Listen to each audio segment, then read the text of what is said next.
Tenemos unos diagramas disponibles para ustedes, para la clase, sobre el principio y el fin. Y queremos darle muchas gracias a Melissa para haber hecho el trabajo. Y tal vez vamos a sacar unos más que estarán disponibles. Vamos al Apocalipsis 19.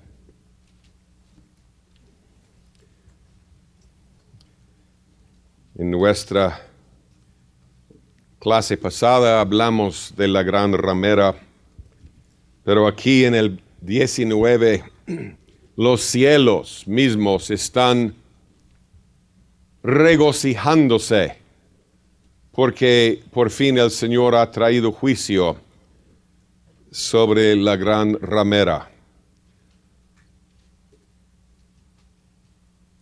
Agar el egipcio, o la egipcia, fue echada fuera durante el tiempo de un banquete que Abraham y Sara hicieron para Isaac. Y aquí en este contexto, la ramera, la otra mujer que está en la casa de Dios, está siendo echada también. Y sí, es el tiempo de un banquete. Dice, verso 6, y oí como la voz de una gran multitud, como el estruendo de muchas aguas, y como la voz de grandes truenos, que decía, aleluya, porque el Señor nuestro Dios Todopoderoso reina. Gocémonos y alegrémonos y démosle gloria, porque han llegado las bodas del Cordero y su esposa se ha preparado. Y a ella se le ha concedido que se vista de lino fino, limpio y resplandeciente, porque el lino fino es las acciones justas de los santos. Y el ángel me dijo, escribe, bienaventurados los que son llamados a la cena de las bodas del Cordero. Y me dijo, estas son palabras verdaderas de Dios. La esposa se ha preparado, y aquellos que tienen los ojos abiertos, como en el caso de Moisés, todos que tienen los ojos abiertos para ver lo que el Señor está presentando delante de nosotros, ofreciéndonos. Todos aquellos que tienen una visión genuina están pensando en prepararse, esforzándose para prepararse, buscando al Señor, como oímos en esta mañana, corriendo en pos de Él, y no en pos de vanidades ilusorias de este mundo. Bienaventurados los que son llamados, oh Señor, que participemos en esa bendición. La gloria de este momento es inconcebible. Y me postré, verso 10, a sus pies para adorarle. Y él me dijo, mira, no lo hagas, yo soy consiervo tuyo y de tus hermanos que retienen el testimonio de Jesús. Adora a Dios, porque el testimonio de Jesús es el espíritu de la profecía. Este ángel dice, un hermano de Juan que retiene el testimonio de Jesús. Entonces no es un ángel celestial. Un ángel celestial no retiene el testimonio de Jesús, el espíritu de profecía, y no necesita en su vida la obra redentora que hizo Jesús. Los ángeles que cayeron están con Satanás y los ángeles santos en el cielo no necesitan la sangre de Jesús. Este es un hombre, pero él explica más tarde quién es. En capítulo 22, 8 y 9. Y yo Juan soy el que oyó y vio estas cosas. Y después que las hube oído y visto, me postré para adorar a los pies del ángel, o sea, del mensajero, es el griego, que me mostraba estas cosas. Pero él me dijo, mira, no lo hagas, porque yo soy consiervo tuyo de tus hermanos los profetas y de los que guardan las palabras de este libro, adora a Dios. O sea,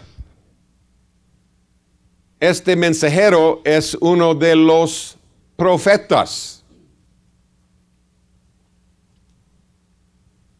¿Cuál? No lo sabemos. Y ustedes saben cuál es mi sospecha, ¿no? ¿Se lo dije? ¿Quién? Ezequiel. Es solo una sospecha. No sabemos. Puede ser que es un profeta que ni tiene su nombre en la Biblia. Pero mi sospecha es que es Ezequiel por varias razones. Pero la principal es que el libro de Ezequiel es muy, pero muy paralelo al libro del Apocalipsis. Y lo hemos visto. O sea, el mensajero y el mensaje siempre van de la mano. En la Biblia no hay otro profeta cuyo mensaje sea tan paralelo a este mensaje. O sea, es su mensaje. El mensaje de Ezequiel es este libro. Pero no es una doctrina, por favor. Y no debemos decir que sí, definitivamente es Ezequiel. Pero una cosa sí, que es segura, es que es un siervo, ser humano, y es un profeta.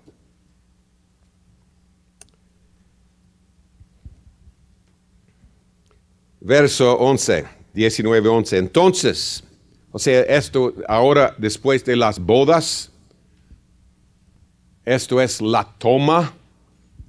En Ministerio Hebrón entendemos un poco más sobre el desposorio y la toma. Es bíblico, es neotestamentario y aquí vemos que es la toma. Pablo dice que estamos desposados con el Señor. Y durante el desposorio debemos experimentar la plenitud de cantares, esa intimidad, esa relación con el Señor.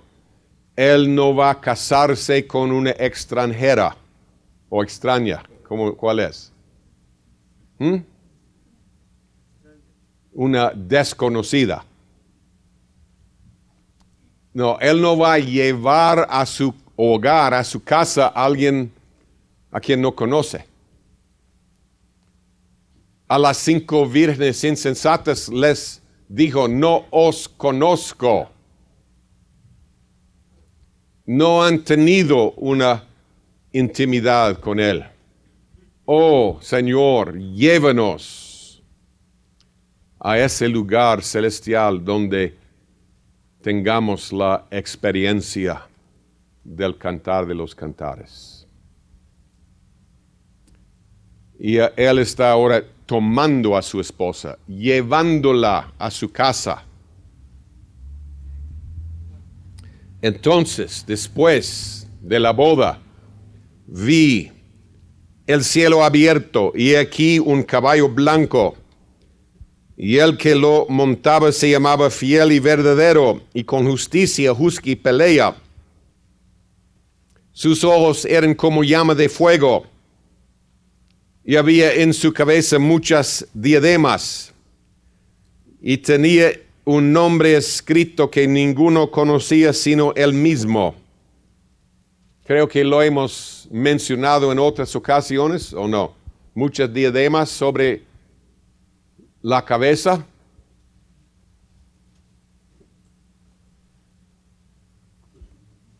No creo que esté diciendo que hay un montón de diademas, una por encima de otra. ¿Entienden? Sería un poco difícil cabalgar con ese montón de diademas, ¿no? Creo que aquí estamos viendo que los vencedores han vivido lo que Pablo explica en Efesios 4. Como hemos dicho por años aquí, hay 3 niveles en el cuerpo: las piernas, el tronco y la cabeza. Hay 3 lugares en el tabernáculo, en el templo.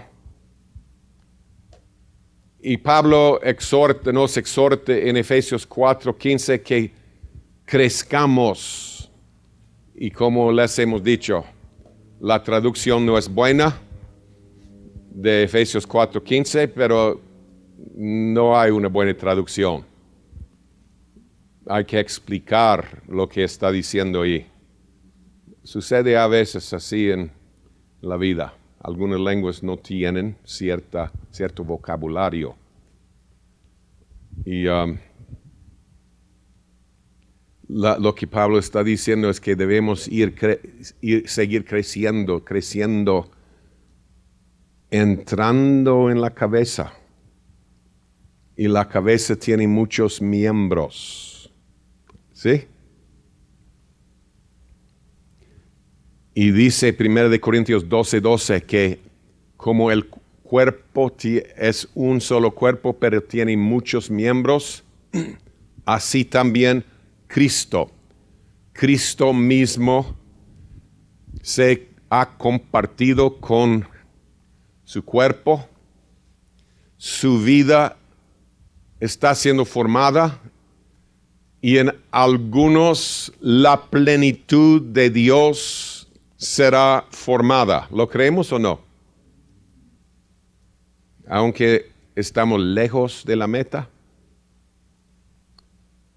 Los hombres de fe estaban lejos de la meta, pero abrazaron la visión, aún sin recibirla. ¿Recuerdan en Hebreos? Viéndolo de lejos. No me importa qué tan lejos esté yo. Yo sé cuál es la meta. ¿Tú sientes lo mismo? No voy a cambiar la visión. La meta es Cristo en nosotros. La esperanza de gloria. La meta es que seamos llenos de toda la plenitud de Dios. La meta es que dejemos de vivir. Ya no vivo yo. Estoy juntamente con Cristo crucificado. Y que la vida que ahora vivimos es la misma vida de Cristo. Hemos ido captando ese mensaje, ¿no? Por lo menos en la cabeza. Y necesitamos encuentros con el Señor para que el mensaje sea entendido en el Espíritu, nuestros corazones. Hay muchos miembros en la cabeza. Hay un solo Cristo. No es que hay muchos Cristos pequeños. No, un solo Cristo, pero llenando muchos miembros y muchos vasos con toda su plenitud. Pero ahora veremos qué es lo que está mostrándonos aquí. Sus ojos eran como llama de fuego. Vi en su cabeza muchos diademas. Dice 13, estaba vestido de una ropa teñida en sangre y su nombre es el Verbo de Dios. El Verbo fue hecho carne y moró entre nosotros. Y su plan es que el Verbo sea hecho carne en todos sus siervos.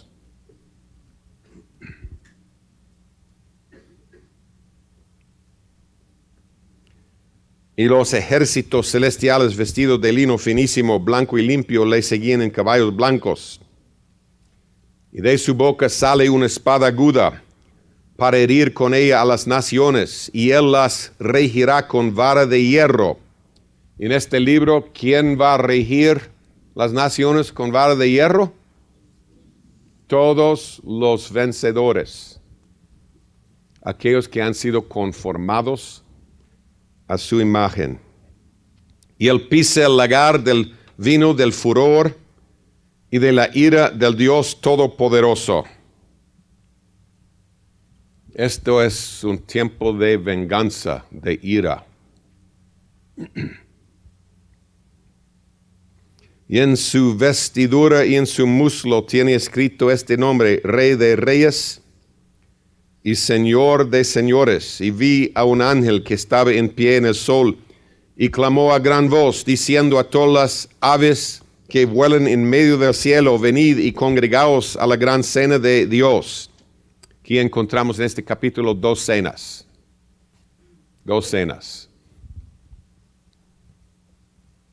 Para que comáis carnes de reyes y de capitanes, y carnes de fuertes, carnes de caballos y de sus jinetes, y carnes de todos, libres y esclavos, pequeños y grandes. Y vi a la bestia, a los reyes de la tierra y a sus ejércitos reunidos para guerrear contra el que montaba el caballo y contra su ejército. Y la bestia fue apresada, y con ella el falso profeta que había hecho delante de ella las señales con las cuales había engañado a los que recibieron la marca de la bestia y habían adorado su imagen. Estos dos fueron lanzados vivos dentro de un lago de fuego que arde con azufre. Esta es la primera batalla de Armagedón, el inicio de Armagedón. Y es interesante que Islam actualmente está esperando la venida de su Mesías. Islam es una falsificación del camino de Dios. Entonces los islámicos esperan la venida de su Mesías. Ellos lo llaman su Mahdi, M-A-H-D-I. M-A-H-D-I, su Mahdi.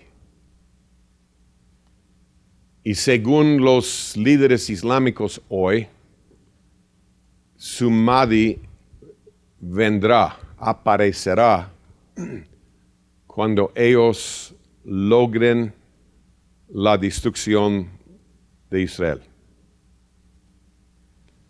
Ellos tienen que destruir a Israel para que su Mahdi tome su lugar. Y sería interesante si su Mahdi los ayudara a destruir al pueblo, ¿no?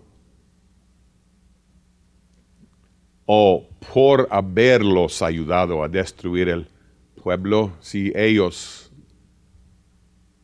lo declararan su Mahdi. Eso sería muy interesante, ¿no?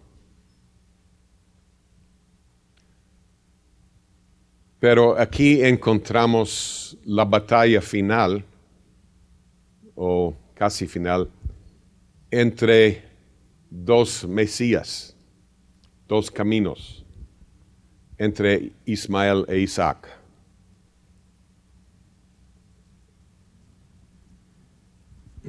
Y sabemos quién va a ganar. No hay la menor duda. Y escuchen, algunos piensan que la batalla será recia. Y sí, por poco los santos van a perderla. Ni es cuestionable. Ellos serán totalmente avergonzados con toda su multitud de ejércitos, armas, entrenamiento, líderes y su madre dirigiéndolos. Será una vergüenza para Satanás y sus huestes.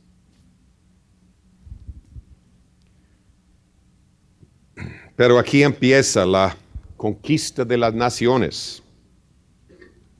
Y los demás fueron muertos con la espada que salía de la boca del que montaba el caballo. Y todas las aves se saciaron de las carnes de ellos. Algo que vemos en la Escritura es que en contra de lo que creo que todos, por lo menos he creído por años, yo no pensaba mucho en el asunto, pero si alguien me hubiera preguntado, preguntándome sobre Armagedón, durante la primera parte de mi vida cristiana, yo hubiera dicho, no, Armagedón sucede en un instante. Dios mata a todos los impíos y nos da la tierra en herencia. Pero no debemos olvidar que Dios es el Dios que creó el mundo natural y que como Él cuida el mundo espiritual, Él también cuida el mundo natural. Sostiene, dice la Biblia, toda la creación. Y también hemos visto que el principio y el fin es el patrón y que el viaje de Israel es un patrón para nosotros en el fin y nuestro Josué, Jesús, va a meternos en la tierra prometida. Y esto es nuestro patrón y nuestro ejemplo. Y Josué no conquistó la tierra en un solo año, ni mucho menos en un solo día. Josué conquistó la tierra poco a poco, como el Señor les había dicho. Voy a darles la herencia poco a poco. Mientras que ustedes pueden poseerla para que las fieras del campo no se aumenten. Y entonces es lo mismo con esta conquista. Será poco a poco. Y es más glorioso cuando uno lo piensa. Él no va a cambiar el mundo en un instante con una vara mágica. No, los hijos van a salir cosechando poco a poco, trayendo muerte a los rebeldes y vida a los sinceros, a los que tienen el deseo de seguir al Señor. Armagedón será glorioso para los corazones sinceros, honestos, y horrible para los impíos como Esaú. Los Esaús no van a sobrevivir. Pero la conquista principal bajo Josué duraba 7 años, la Biblia dice, o nos muestra, 7 años. Pero la conquista total duró toda una generación.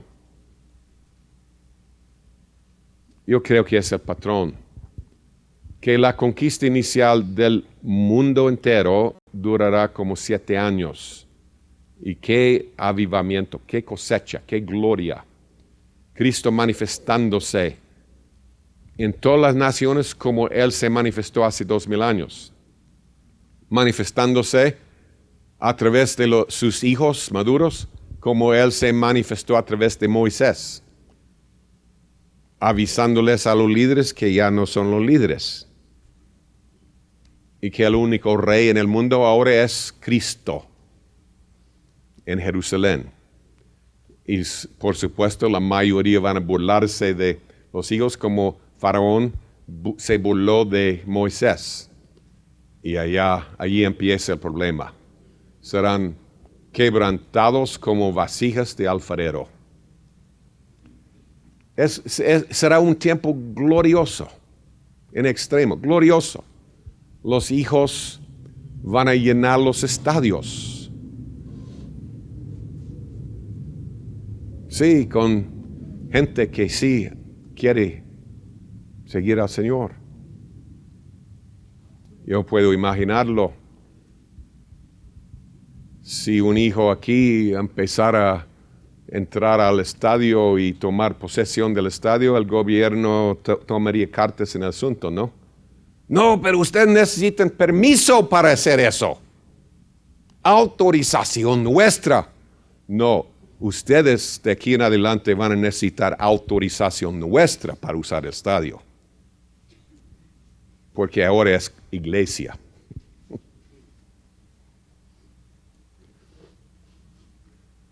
Qué tiempo más glorioso es el tiempo que viene. Pero esta es la primera batalla en el Medio Oriente. Y él va a tomar control con Israel de las naciones, las 10 naciones que son mencionadas en 18. Y eso abarca la mayor parte de las reservas de petróleo del mundo. ¿Será que eso va a ayudar a atraer a otras naciones para que todo el mundo, la ONU incluso, pelea? Yo creo que sí. Veremos cómo se desarrolla todo. Pero, capítulo 20, vi a un ángel que descendía del cielo con la llave del abismo y una gran cadena en la mano. Y prendió al dragón, la serpiente antigua, que es el diablo y Satanás, y lo ató por 1000 años. Y lo arrojó al abismo, y lo encerró y puso sus sellos sobre él para que no engañase más a las naciones, hasta que fuesen cumplidos 1000 años. Después de esto debe ser desatado por un poco de tiempo. Oh, cómo él logra engañarnos. Jóvenes, ¿cuántos aquí han sido engañados por Satanás? Titubeando están entre dos opiniones. Caducando se dice, ¿no? Claudicando entre dos opiniones, dos pensamientos. Ay, no, yo amo al Señor, yo lo sigo. Es lo que dices con la boca. Y sí, una parte del espíritu, pero seamos honestos. Una buena parte de la carne todavía está siendo atraída al mundo y siempre tenemos planes por si acaso todo lo demás fracase. Engañados por esta serpiente. Como Israel.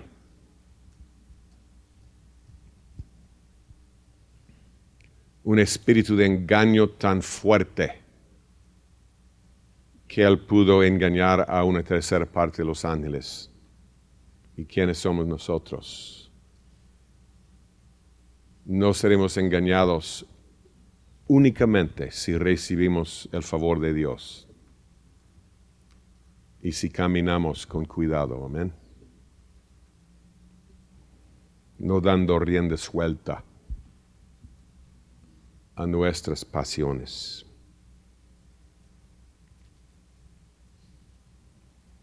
Y vi tronos, y se sentaron sobre ellos los que recibieron facultad de juzgar.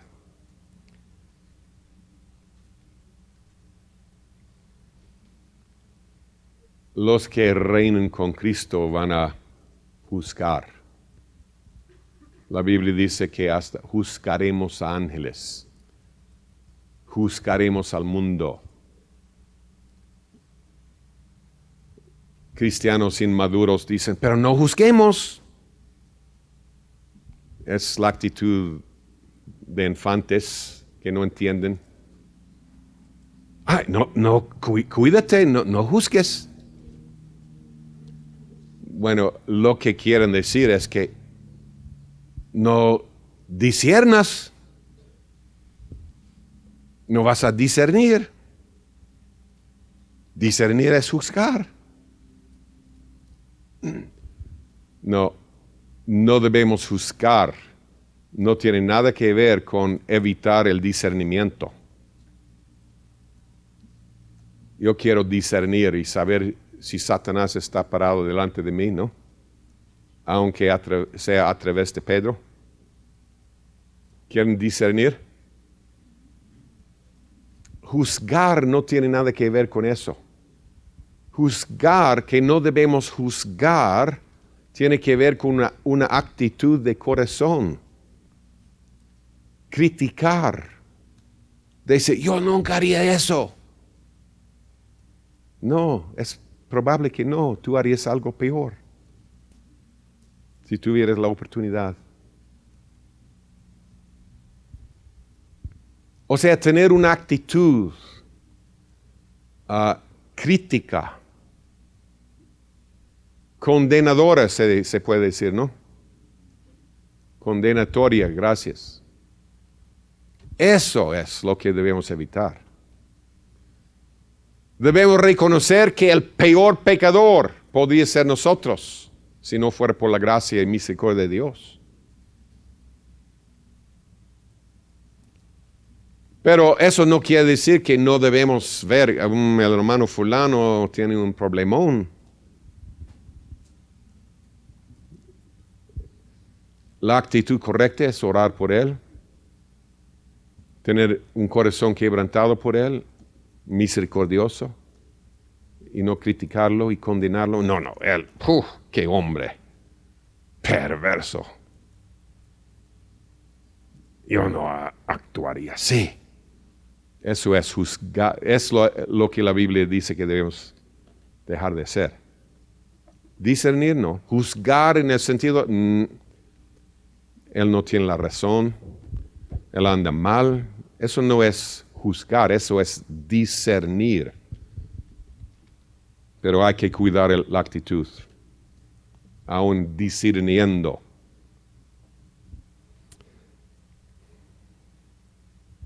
Pero los santos van a juzgar al mundo porque será Cristo en ellos pronunciando el juicio.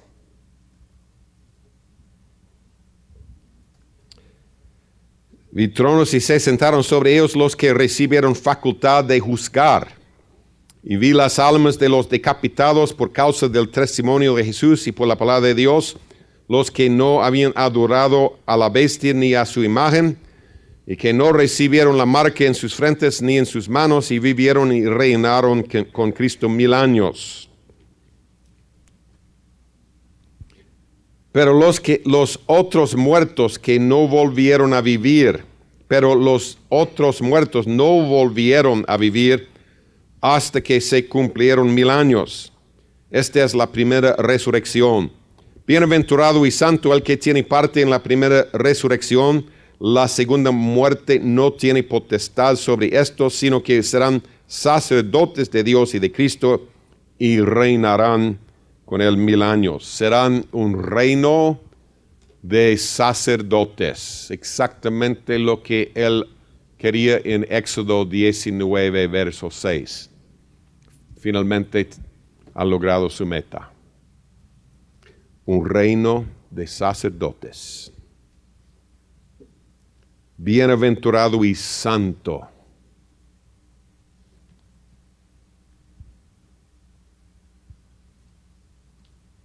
Todos requisitos, ¿no? No, todos. Si creemos en Cristo vamos a reinar, hasta los bebitos recién nacidos. Su reino no es juguete, no es una broma. Bebitos no serán sostenidos en el trono con almohadas. ¿Entienden? No, es absurdo. Los maduros van a reinar no los bebitos. Cuando los 1000 años se cumplan, Satanás será suelto de su prisión y saldrá a engañar a las naciones que están en los 4 ángulos de la tierra, Gog y Magog, a fin de reunirlos para la batalla, el número de los cuales es como la arena del mar. Fíjense cómo es el corazón humano, viviendo bajo el reino natural, literal de Cristo, en un reino de justicia, de paz, de gozo, en un reino donde obviamente será difícil, si aún será posible, encontrar a un pobre. Riquezas indescriptibles. Prosperidad sin recesiones, sin depresiones económicas, sin debacles económicas, sin ninguna guerra, sin crímenes que no sean tratados. Sí, habrá pecado en el milenio. Parte de la razón por el milenio es para demostrarle al hombre y al universo que Cristo pudo haber dirigido y gobernado sobre este mundo actual durante los 6000 años con éxito, con bendición, con justicia, equidad, amor, ternura. Es una demostración que el camino del Espíritu sí funciona. ¿Captan eso? Por 6000 años hemos hecho nuestras obras y hemos demostrado lo que el hombre puede lograr. Y lo que el hombre está logrando es un caos y anarquía totales. Un desastre mundial. Y ahora Él va a tomar el mismo mundo y gobernarlo de una forma divina y extremadamente exitosa. Y aún así, Satanás va a poder engañarlos. ¿Por qué? Porque hay rebeldía en sus corazones. Hay rebeldía. Es parte del corazón humano. Por eso Satanás tiene tanto control hoy. ¿Quién es Dios como para obedecerlo? Y pueden ustedes visualizar algunos jóvenes naciendo, bebés nacen, van a nacer y empiezan a crecer y de repente empiezan a platicar. ¿Y quién le dio a él el derecho de reinar sobre nosotros? Nosotros queremos también, como Miriam y Aarón, imagínense. Él no es el único. Él no tiene derecho de darnos órdenes constantemente.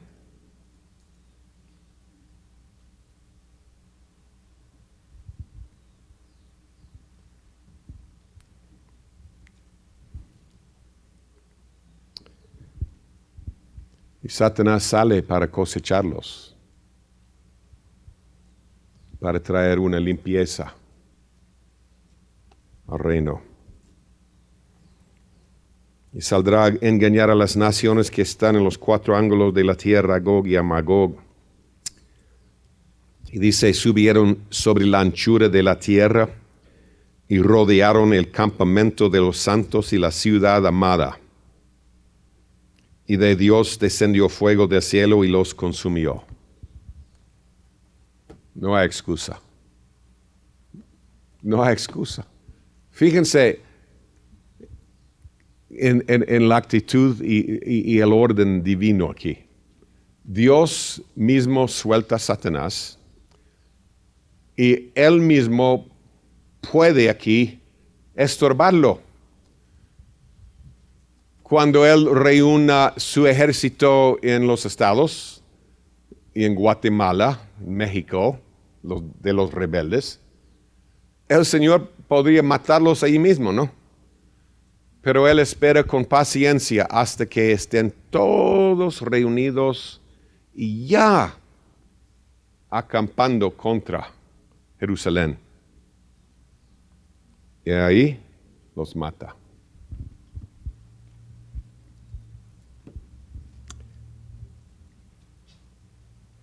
Amén. ¿Qué Dios? ¿Qué Dios es el nuestro?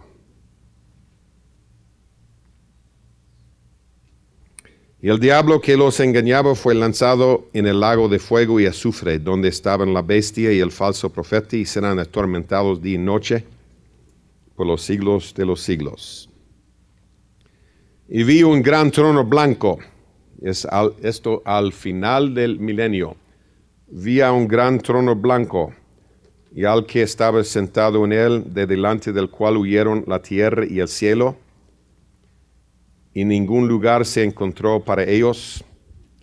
Y vi a los muertos, fíjense, a los muertos, no a los vivos, grandes y pequeños, de pie ante Dios. Y los libros fueron abiertos, y otro libro fue abierto, el cual es el libro de la vida.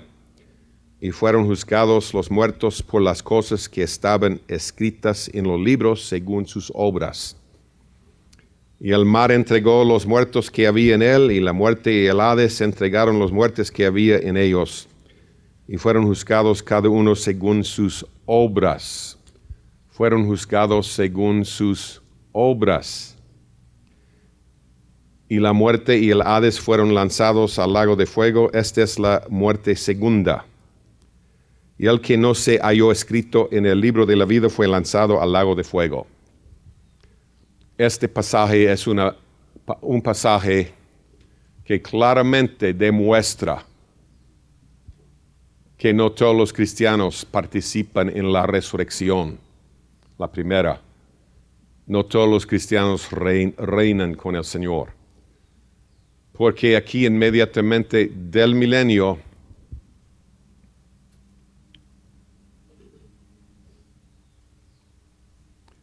hay un juicio de los muertos. Y dice que los libros son abiertos y el libro de la vida. Aquí el Señor abre los libros de obras, ¿no? Y juzga a todos los muertos según sus obras. Pero dice que aquellos que no están en el libro de la vida van al infierno, ¿sí? El lago de fuego. Quiere decir que de entre todos estos muertos, nadie tiene su nombre en el libro de la vida. ¿Qué piensan? ¿Hay gente que está en el libro de la vida? Si no, Dios es un poco sádico, ¿no? ¿No? Millones de muertos ahí parados delante del trono blanco y él, a ver, ¿está este en el libro de vida? No. Y este tampoco. Y este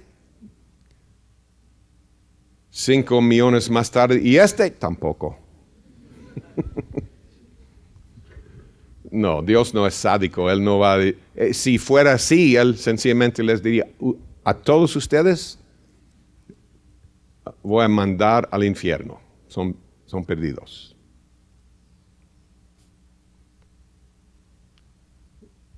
Pero entonces, ¿cómo es? ¿Son salvos por sus obras? No. Ellos son juzgados conforme a sus obras para determinar si son salvos, para determinar su galardón. Si son perdidos, para determinar su juicio. ¿Entienden eso? Si tienen su nombre en el libro, van al cielo, pero sus obras van a determinar su galardón. Algunos tendrán más galardón que otros, ¿no? Pero si son perdidos, los libros de las obras van a determinar en qué lugar del infierno van a pasar la eternidad. ¿Bajo un juicio horrible o no tan? Bueno, todos son horribles, pero el infierno más profundo es obviamente más allá de nuestra imaginación. Cualquier nivel del infierno es inimaginable. Entonces aquí encontramos que después del milenio todos son resucitados para presentarse delante de Dios. Y bienaventurado y santo es aquel que participa en la primera resurrección, porque esta es la segunda. Y aquí entre esta hay gente salva.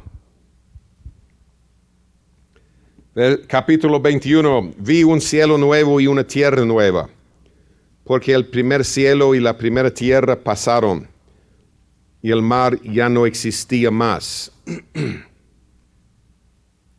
El mar cubre 2/3 de la tierra, entonces tendremos más espacio en la nueva tierra. Yo, Juan, vi la santa ciudad, la nueva Jerusalén, descender del cielo de Dios, dispuesta como una esposa ataviada para su marido. Y oí una gran voz del cielo que decía: aquí el tabernáculo de Dios con los hombres, y Él morará con ellos, y ellos serán su pueblo, y Dios mismo estará con ellos como su Dios. Es exactamente lo que Él anhelaba desde el principio. En Éxodo 25, verso 8, hazme un tabernáculo para que yo pueda morar entre vosotros. Él quiere morar en nosotros, y como oímos esta mañana proféticamente, Él quiere hacer de nosotros moradas a través de las cuales Él puede vivir y actuar y manifestar su gloria y su vida. Él quiere compartir con nosotros lo que Él es. Él no es egoísta, Él no escatima, Él se entrega. Y Él se entregó a nosotros como nuestra herencia, imagínense. Él nos dice que Él es nuestra herencia. Qué Dios más humilde. Él quiere entregarse a nosotros. Qué lástima que Satanás nos engañe y no vemos ningún beneficio a veces. No, pero ¿qué es eso?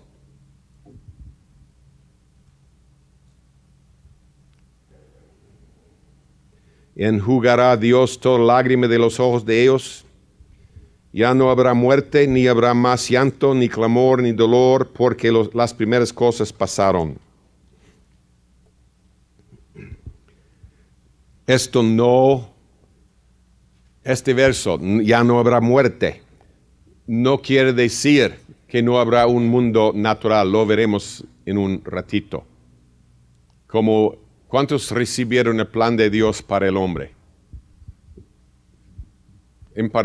¿Impartimos ese curso en el instituto?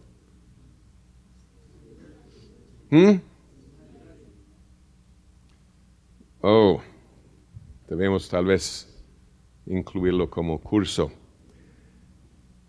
Este verso no está diciendo que no habrá un mundo natural con gente naciendo y muriendo, como Isaías mismo nos explica que sucederá en la nueva tierra.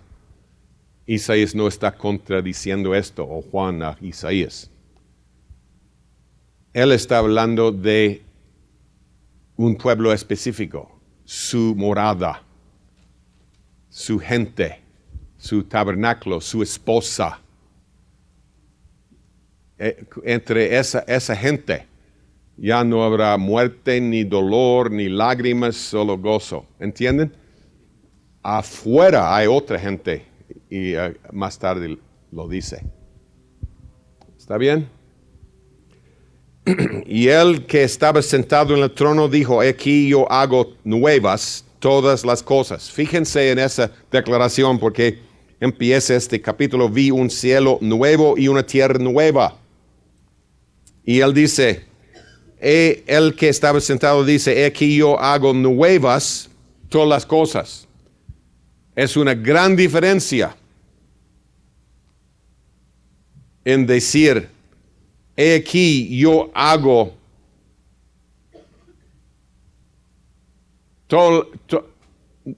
nuevas cosas. Nuevas cosas. O sea que todas las cosas son nuevas. ¿Ven la diferencia? Todas las cosas son cosas nuevas.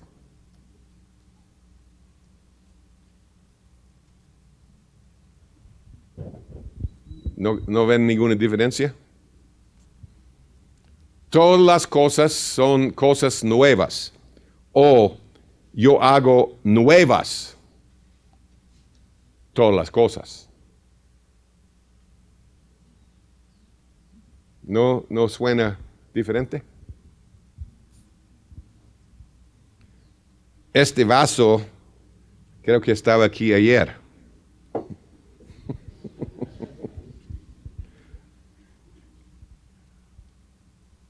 Entonces hoy no es un nuevo vaso.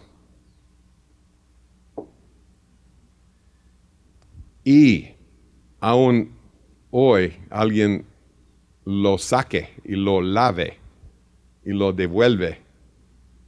El lunes no vamos a poder decir, este sí es un vaso nuevo. Es el mismo vaso. Limpiado, ¿no? Él no va a ser una tierra nueva. Él va a ser una tierra renovada. Él hace nueva la tierra, esta tierra. ¿Captan la diferencia? Él no tiene que borrar sus fundamentos y empezar desde cero. No, eso no funcionó. No, la tierra, los salmistas dicen, la tierra es eterna. Esta bola de barro es eterna. Pero Él va a hacerla otra vez. Él va a renovarla. Y es lo que está diciendo. He que yo hago nuevas todas las cosas. No, he que yo hago solo nuevas cosas. ¿Captan eso o no? O sea, es la renovación, recreación de lo que ya, ha sido contaminado, ensuciado.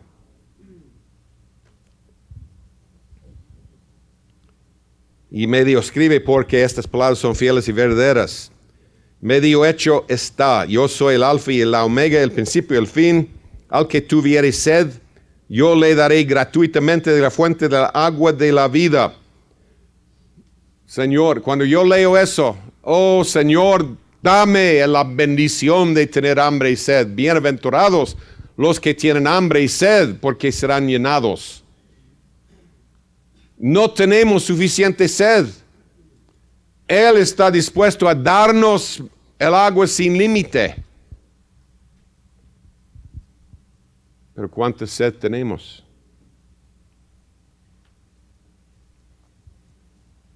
El que venciere heredará todas las cosas. Yo seré su Dios y él será mi hijo.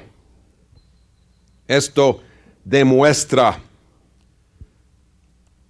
que su plan original todavía está vigente. Lo estudiamos. Tenemos que darles un nuevo curso. ¿Cuál fue el plan original?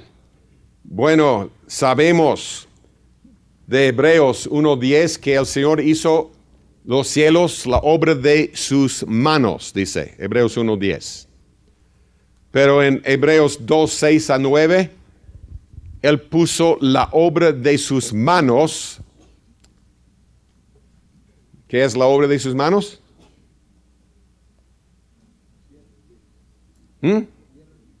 Otra vez, escuchen. Hebreos 1:10, ¿quieren leerlo? Mejor que lo veamos.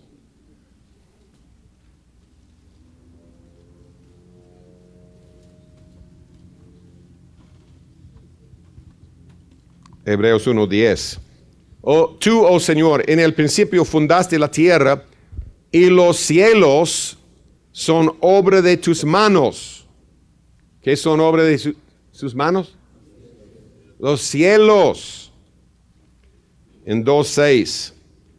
Pero alguien testificó en cierto lugar diciendo, ¿qué es el hombre para que te acuerdes de él? O el hijo del hombre para que te visites. Le hiciste un poco menor que los ángeles, le coronaste de gloria y de honra, y le pusiste sobre las obras de tus manos. ¿Qué son las obras de sus manos? No solo la tierra. En este libro ni está hablando de la tierra. Todo. Los cielos. Algunos dirían, sí, por supuesto, es Cristo Jesús. No, es que sigamos. Él no está hablando de Cristo aquí. Todavía. Va a hablar de él en un momento. Está hablando del hombre. Está hablando de Adán.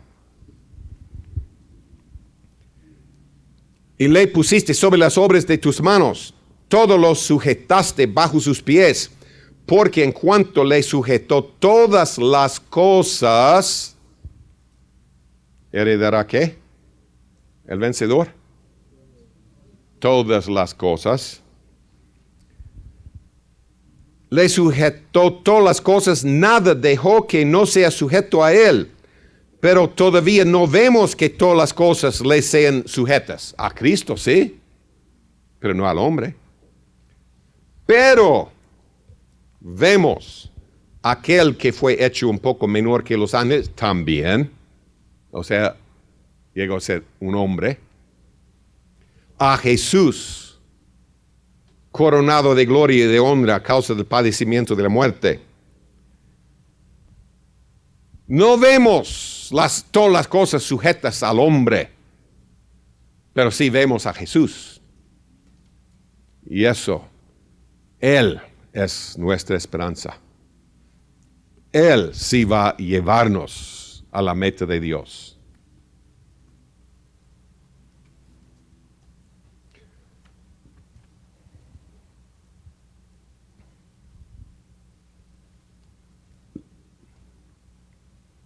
Entonces, la pregunta es, ¿cuál fue el plan original en Génesis 1? Yo creo que lo hemos mencionado en estas clases, ¿no? ¿No? ¿Cuál fue el plan? Dios les dijo a Adán y a Eva que fueran fructíferos, que se multiplicaran, que llenaran la tierra.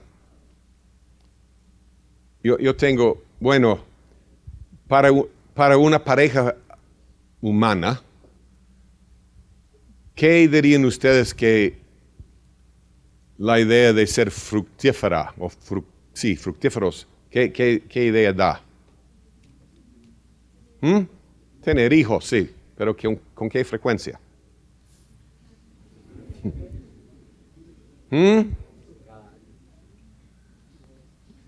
Las vacas tienen una cada año. Sí, cada año son fructíferas, y si no, al matadero, ¿no?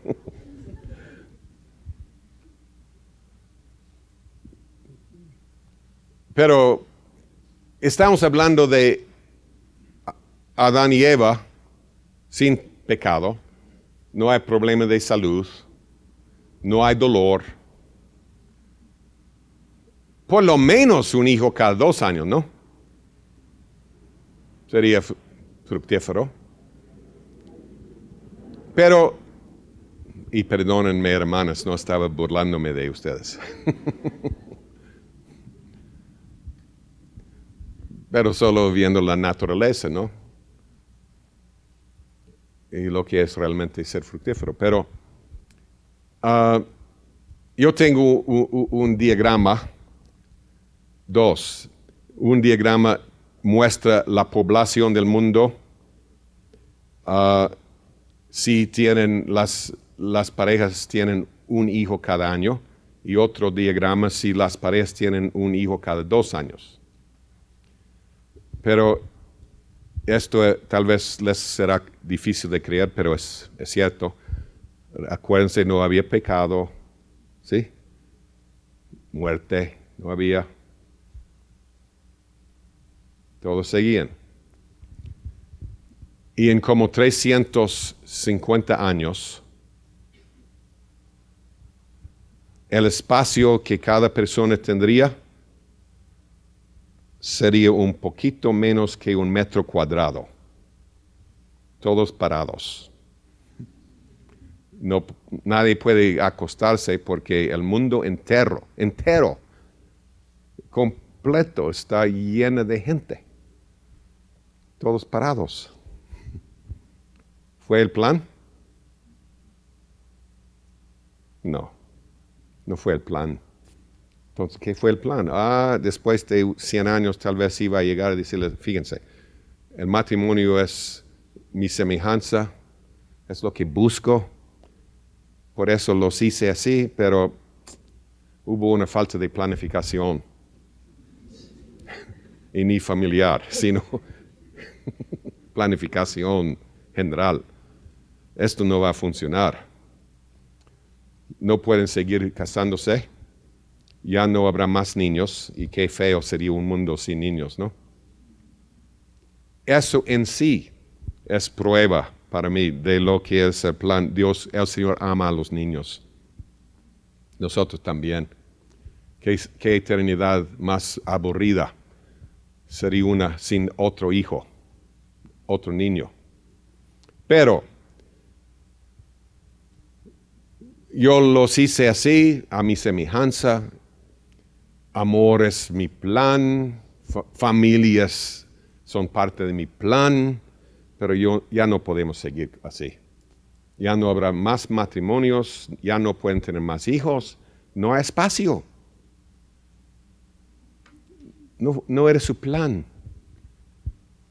Una idea de su plan es expuesto en Génesis, pero del lado negativo.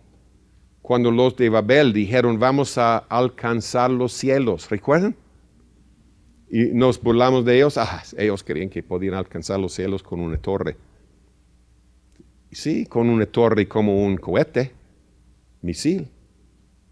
No sabemos qué clase de torres hubieran terminado construyendo, pero sabemos esto. El Señor mismo dijo que todo lo que han pensado hacer van a lograrlo. Tenemos que pararlos. Iban a alcanzar los cielos. La raza humana avanzó de caballos y carruajes a la luna en 60 años. Con un país unido de 180, 200 millones en 60 años. Los de Babel se hubieran destruido. Ellos hubieran destruido el mundo entero por sus inventos, bombas, todo eso. Esos inventos estaban esperando al ser humano. Ellos siguiendo siendo reunidos, unidos, iban a desarrollar la tecnología para destruirse. Y no hubiera habido redención para el hombre. Entonces Dios los paró. Entonces el plan de Dios es muy evidente. Nuestra herencia es todo el universo. Y si Él permite, el hombre va a alcanzar los cielos. Hay mucho territorio todavía. Y esta tierra, este planeta, juntamente con Jerusalén, será la sede de su reino. Algunos dirían, no puede ser, hermano, estás bateando, estás loco, eres loco. No, por eso necesitamos el curso, para ver todas las escrituras sobre el asunto. Pero el plan es que el hombre habite lo que es su dominio y es los cielos, físicamente y espiritualmente. Y ahora veamos lo que Efesios 4 dice en el verso 10. Efesios 4, verso 10. Leámoslo.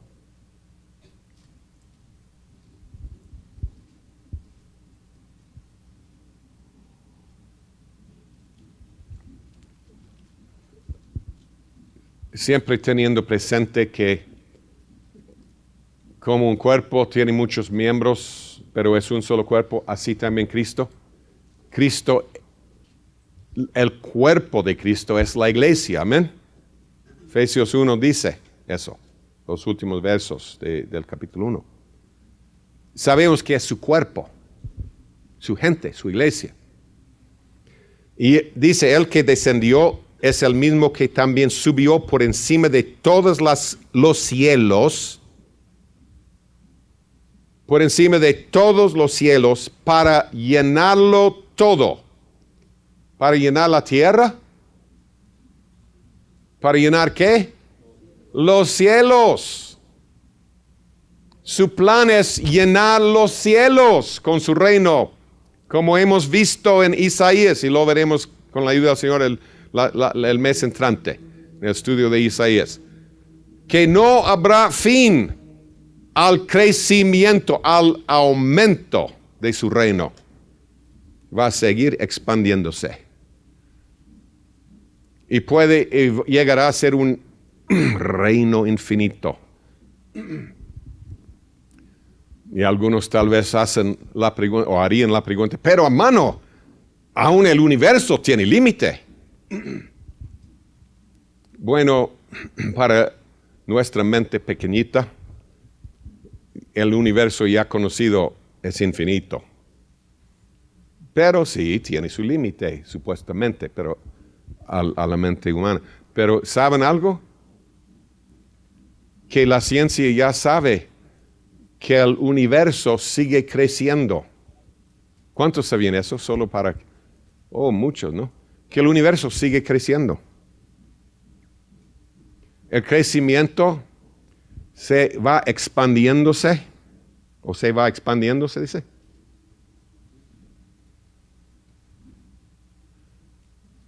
A la tercera parte de la velocidad de luz. El universo se expande a una velocidad de 150,000 kilómetros por segundo. Yo creo que habrá suficiente espacio. 150,000 kilómetros por segundo. La expansión es infinito.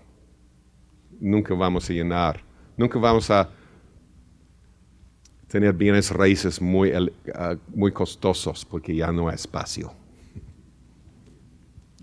Oh, qué lindo es el plan de Dios. Qué tragedia es perder nuestro lugar en ese plan. Amén. Sigamos. Capítulo 21. El que venciere heredará todas las cosas. Yo seré su Dios y él será mi hijo. Pero los cobardes e incrédulos, los abominables, homicidas, los fornicarios y hechiceros, los idólatras y todos los mentirosos.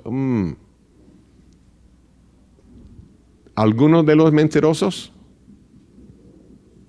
¿Qué dice? Todos los mentirosos tendrán su parte en el lago que arde con fuego y azufre, que es la muerte segunda. Algunos dicen, no miento mucho. Solo de vez en cuando me conviene. A los ojos del Señor eres mentiroso. No, pero le pido perdón. Qué conveniente. Pero según la Escritura, tal vez tendremos una clase sobre esto algún día. Según la Escritura, no solo puedes decir, perdóname, Señor. No. Tienes que regresar a la persona a quien mentiste y decirle la verdad. Le hiciste daño. Sembraste en esa persona una mentira. Las palabras son poderosas y llevan fruto. Necesitamos enderezar lo torcido con cada persona a quien hemos mentido. Una pregunta que salió es que si uno debiera ir a sus padres para decirles la verdad sobre algunas mentiras pasadas. Absolutamente que sí, y a todos los hermanos, y a cualquiera a quien puedes regresar, porque según la Escritura, y lo veremos tal vez algún día, según la Escritura, no hay perdón si no lo haces. Entonces, mentir y decir, ay, perdóname, Señor. No. Eres mentiroso sin el perdón y no puedes ser perdonado sin enderezar ese error y arreglar, enmendar el daño. Yo sé que para algunos es un mensaje totalmente ajeno, inaceptable, pero eso no cambia la verdad. Si aceptamos la verdad o no, eso no cambia la verdad. Y si el Señor no nos perdona, aunque como adulterio, ¿qué pasa si alguien comete adulterio una sola vez en su vida, pero no es perdonado? ¿Qué dice el Señor de esa persona? ¿Es adúltero o no? ¿Qué piensan? ¿Sí o no? ¿Es adúltero? Sí, cometió adulterio.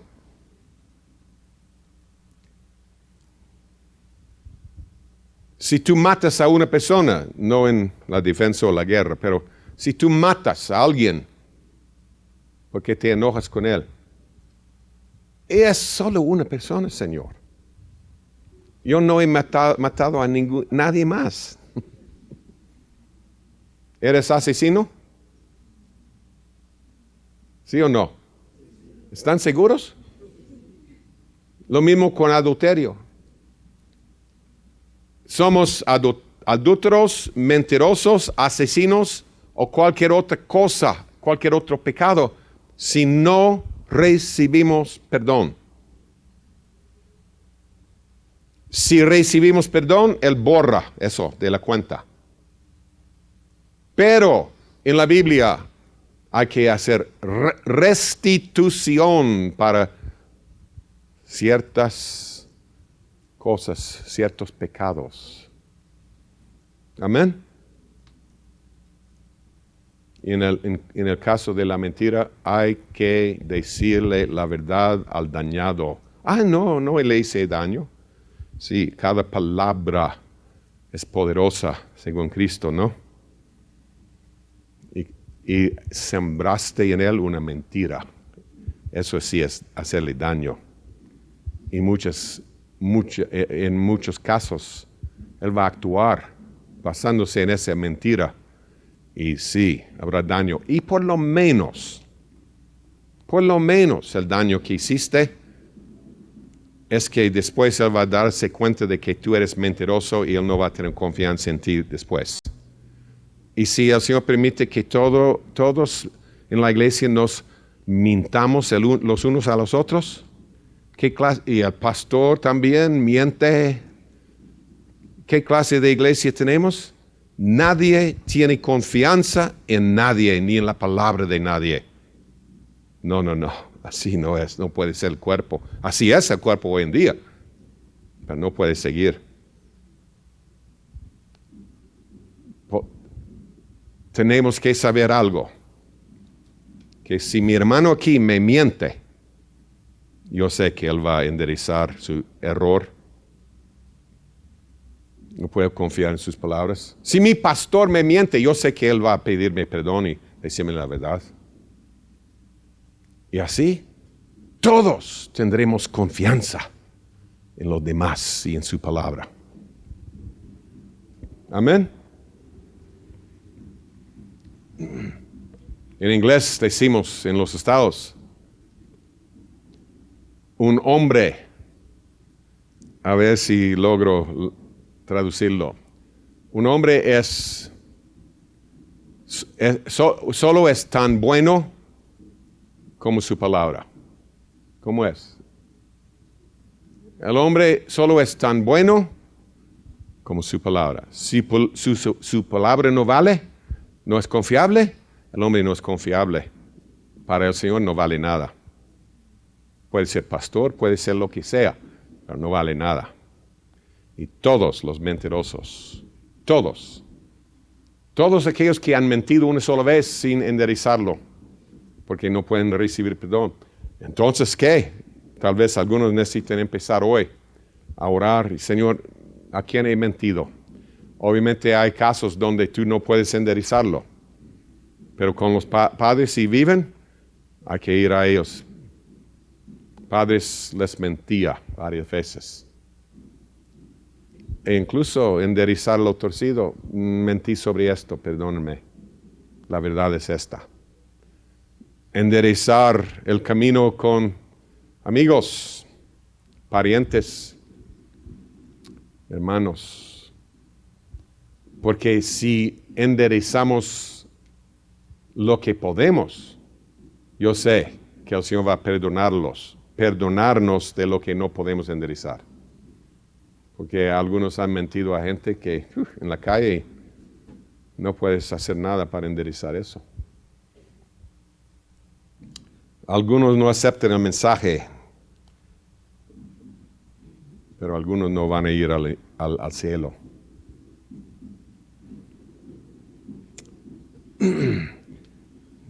Nueve. Vino entonces a mí uno de los 7 ángeles que tenían las 7 copas llenas de las 7 plagas postreras y habló conmigo diciendo, ven acá y te mostraré la desposada, la esposa del Cordero.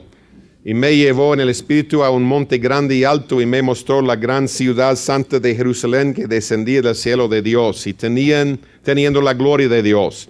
Y su fulgor era semejante al de una piedra preciosísima como piedra de jaspe, diáfana como el cristal.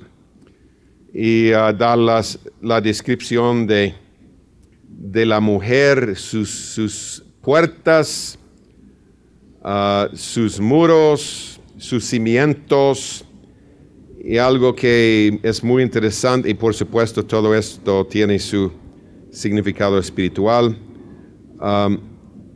Dice las 21, las 12 puertas eran 12 perlas.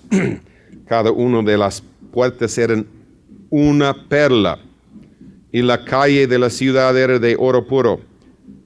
Una puerta de la ciudad enorme, grande. La puerta de una sola perla.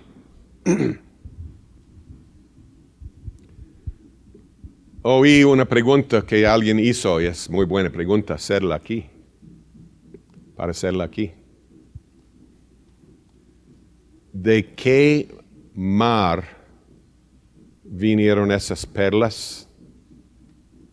¿De qué ostras? Así se llama. ¿Y de qué planeta? Un mar tan enorme, con ostras, tal vez 10 veces más grande que este edificio, para sacar perlas enormes. Eso da una idea de que hay más en este universo que solo este lugarcito que se llama Tierra. Amén.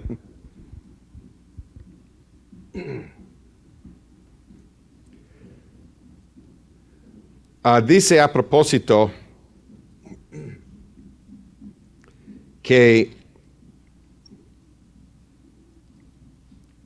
16, la ciudad se halla establecida en cuadro y su longitud es igual a su anchura.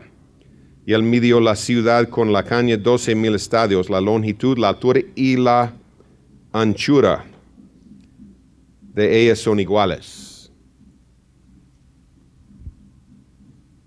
¿Tenemos una idea de ese tamaño?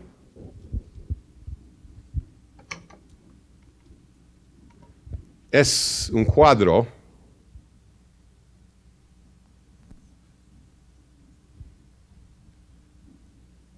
Este lado, muy pequeñito, 2.200 kilómetros. Este 2.200. Y la altura, 2.200 kilómetros. Algunos han visto la Santa Ciudad y los que la han visto dicen que es una pirámide. Su altura es 2.200 kilómetros. Yo sí creo que es pirámide, por dos razones. Primero, mientras más alto va uno en la iglesia, ¿no? Hay menos gente, menos habitantes, ¿no? Y además, las pirámides de Egipto hasta el día de hoy siguen siendo un gran misterio. Y cómo lograron edificarlas es un misterio. Y creo que es un ejemplo de Satanás falsificando lo que vio en el cielo, en sus religiones falsas. Porque aún hoy, con toda la tecnología moderna, el ser humano no podría construir una pirámide como esa en Egipto. ¿Sabían eso? ¿Cuántos sabían eso? Algunos, muy pocos. Sí, saben. ¿Y por qué?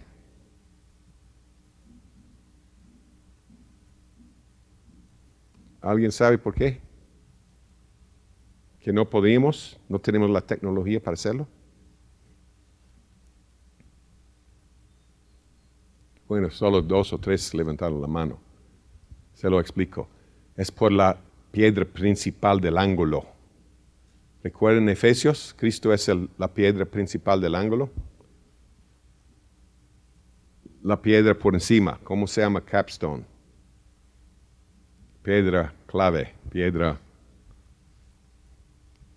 por encima de todo. Son piedras tan enormes que no tenemos máquinas que podrían colocarlas ahí. La pirámide muy alta y la única forma sería construir rampas y después quitar las rampas, pero tal vez no lo hicieron así. Ellos pudieran haber colocado las piedras sobrenaturalmente. Satanás puede hacer eso. Y hasta el día de hoy, Satanás hace esa clase de milagro. Hay un mago en los estados mágico que puede, levantarse, dice, cosas que tienen ese peso y flotan en el aire. Y no es algo ficticio, él lo hace. Y es el entretenedor, se dice.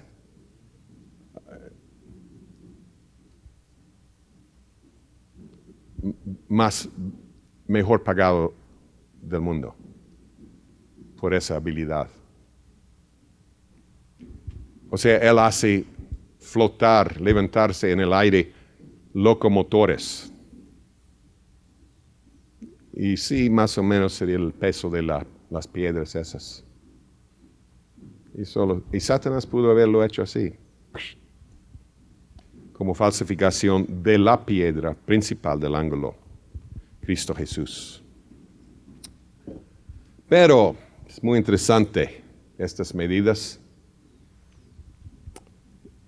Hay un poco de espacio. Yo quiero estar ahí. Amén. No creo que va a necesitar un metro.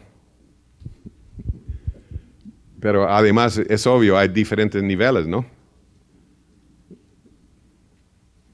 Mucho espacio. O sea, esta es casi la mitad de los Estados Unidos. Esta medida. Casi la mitad. Solo para que tengamos una sola ciudad. Oh Señor, hay espacio para nuestras vidas. Que estemos ahí. Sigamos. Verso 22. Y no vi en ella templo, porque el Señor Dios Todopoderoso es el templo de ella y el Cordero. Y oí a un hombre que decía, el hermano Marvin se equivocó porque él habla del templo eterno y aquí dice claramente que en ella no hay templo. Pero en capítulo 6 hay templo. En el capítulo 7 también. Y dice al final del 11, y el templo de Dios fue abierto en el cielo. Pero además, capítulo 21 no dice que no hay templo. Bueno, ¿qué dice? No vi en ella templo, porque si hay un templo, el templo es Dios y el Cordero. O sea, el Cordero, eso abarca su cuerpo, amén, su gente. Y el templo en la Nueva Jerusalén es la mera iglesia. El templo eterno y el tabernáculo que él ha buscado, que menciona él en el verso 3 de este capítulo. Sí hay templo, pero Juan no vio un templo físico, vio el templo espiritual y eterno. La ciudad no tiene necesidad de sol ni de luna que brillen en ella, porque la gloria de Dios la ilumina y el Cordero es su lumbrera. Y las naciones que hubieran sido salvas andarán a la luz de ella. Interesante, ¿no? Después de ese fuego y todo, habrá naciones salvas.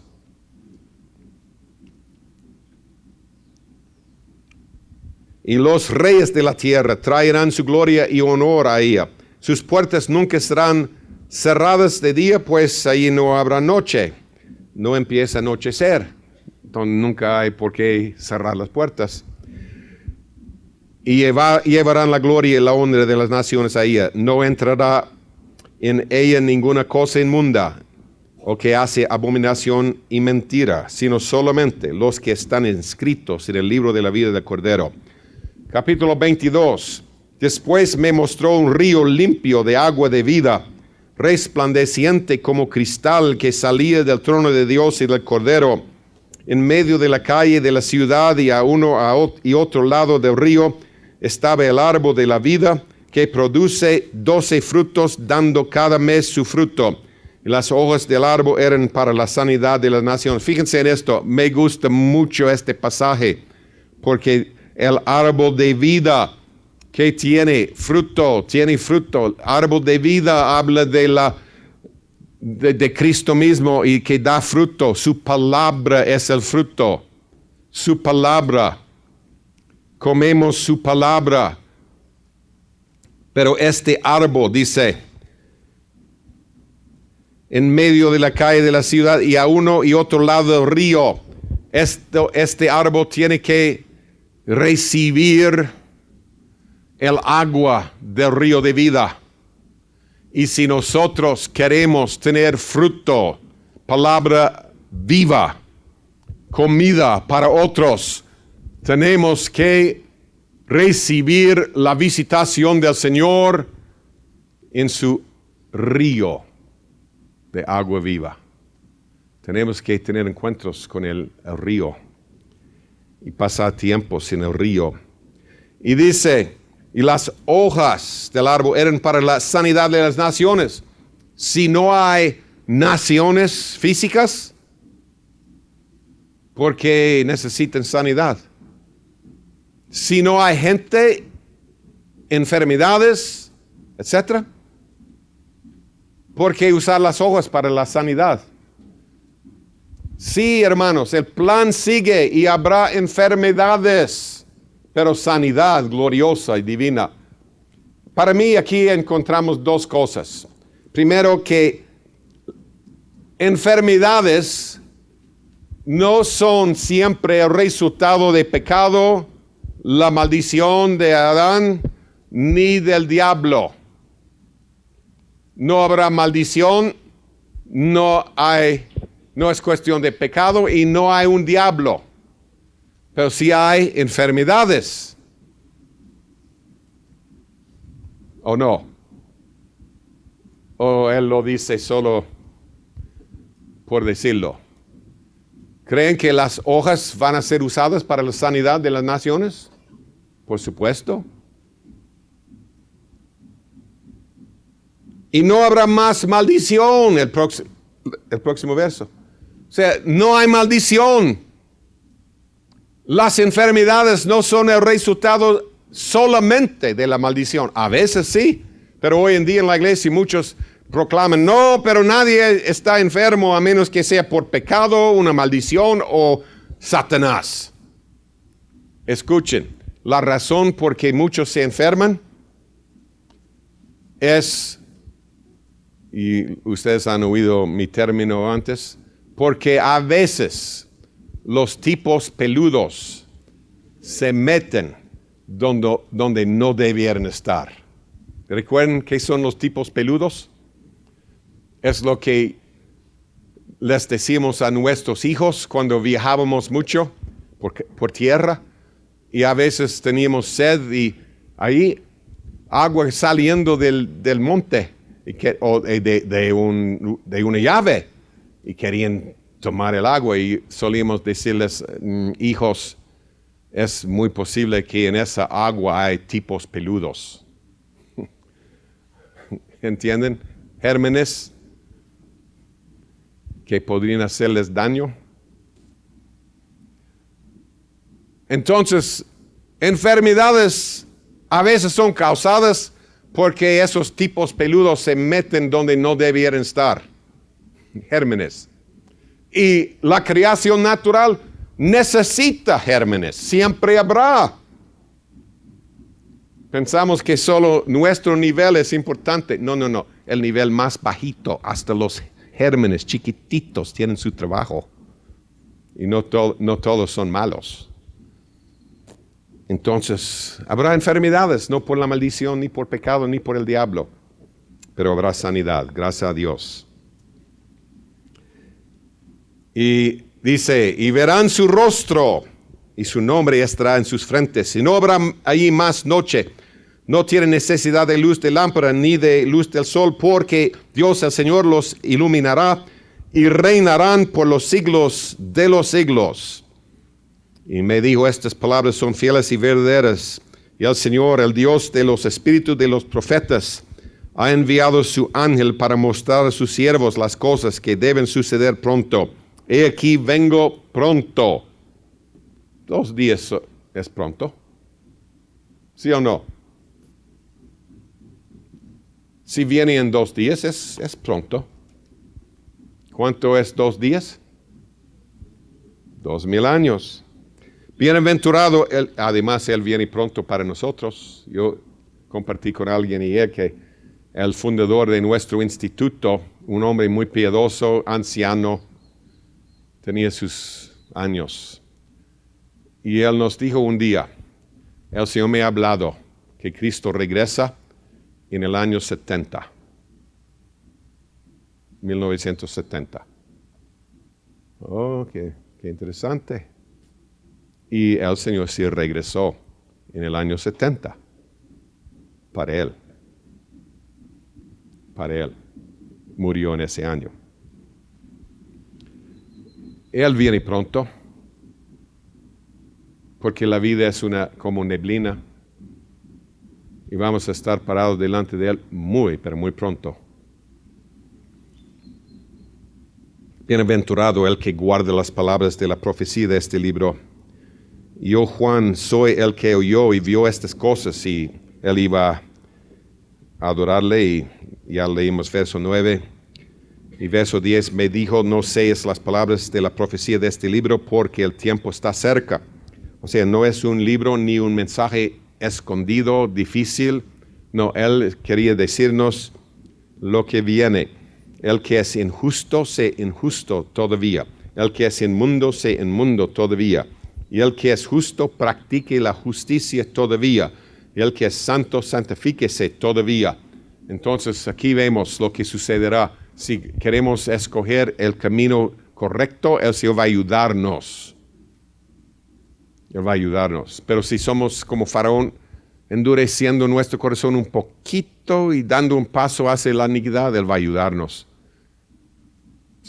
Faraón endureció su corazón y dice después Dios endureció el corazón de Faraón. Oh Señor, ayúdanos a buscar tu justicia. Aquí yo vengo pronto y mi galardón conmigo. Para mí eso, lo que Él está diciendo es, su galardón es estar con Él, porque es el galardón que busco. ¿Tú también? Estar con Él.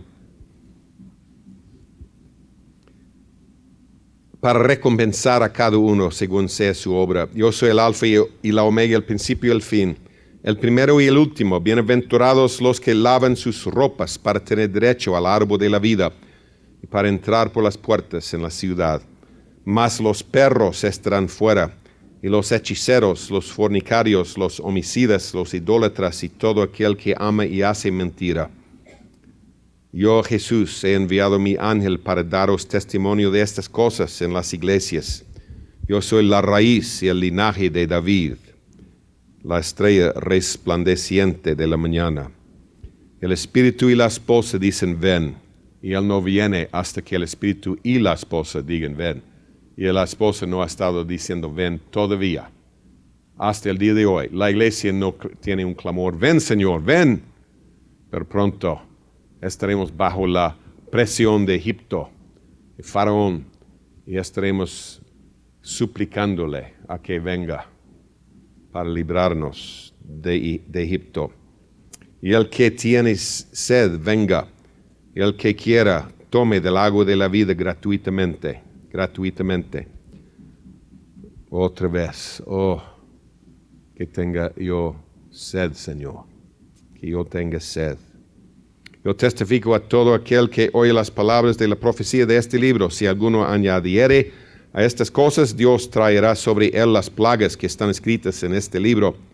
Y si alguno quitare de las palabras del libro de esta profecía, Dios quitará su parte del libro de la vida, algo que sí es posible, y de la santa ciudad, y de las cosas que están escritas en este libro. El que da testimonio de estas cosas dice, ciertamente vengo en breve.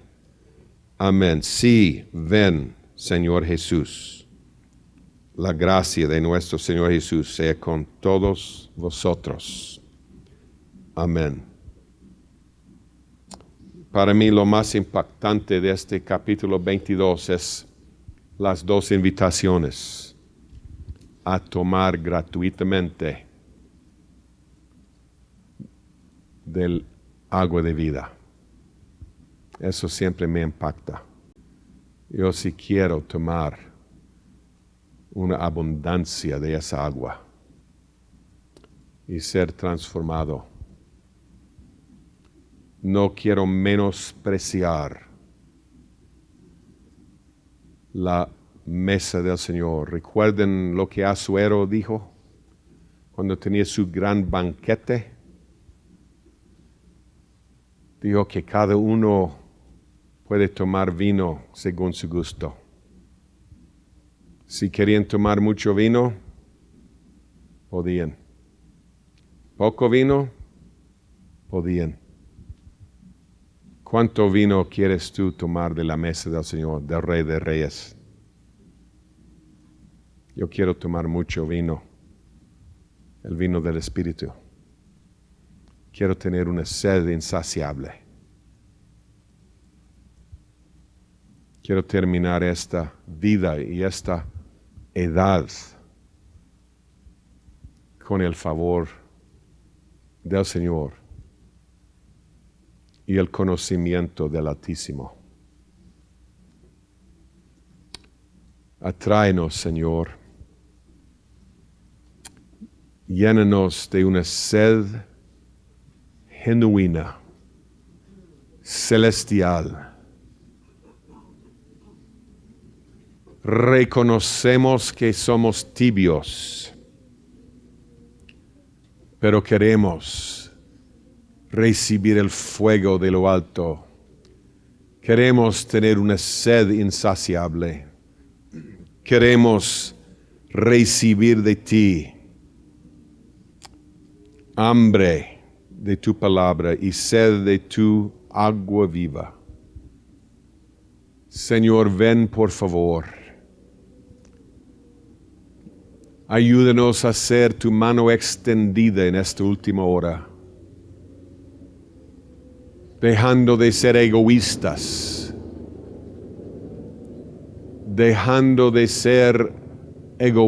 Señor, pensando en solo nosotros mismos.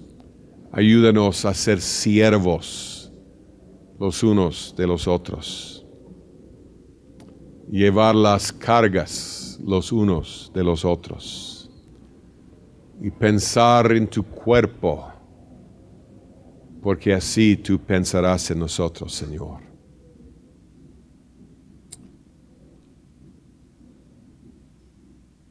Gracias, Cristo. Oh, que seamos un pueblo genuino, sin pantallas, sin pretensiones, sin espíritus religiosos. Un pueblo genuino, oh Señor, para tu reino. Para tu reino.